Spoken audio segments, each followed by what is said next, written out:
ایک مولوی صاحب آئے یہاں بیٹھ گئے، بڑا آدمی ہے، مہمان تھے میرے،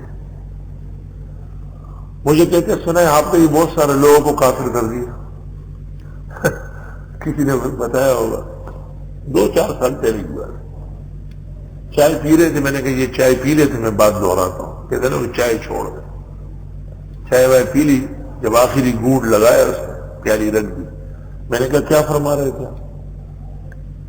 کہنے لگے کہ سنا ہے آپ نے بھی بہت سارے لوگوں کو کافر کر دیا۔ میں نے کہا نہیں، جو کافر تھے ان کا کافر ہونا بتا دیا ہے، بنایا کسی کو کافر نہیں، اور یہ فرق مولانا اشرف علی نے لکھا ہے۔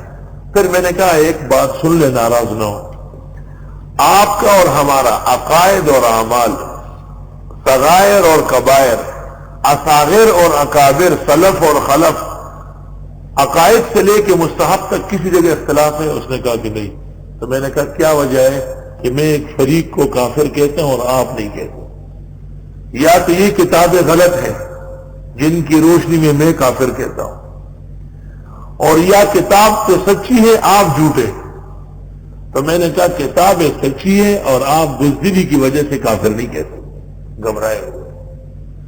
میں نے کہا میں جو کافر کہتا ہوں للہ، اور آپ جو نہیں کہتے ہیں للخلق۔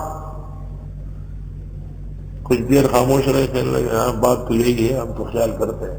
میں نے کہا ہم مخلوق کا خیال خالق کے سامنے نہیں کریں گے۔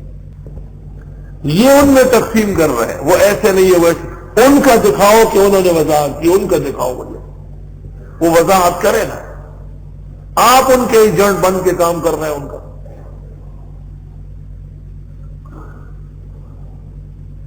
ہم تو اتباع 3 جگہ کرتے ہیں، محمد الرسول اللہ صلی اللہ علیہ وسلم کا اولا،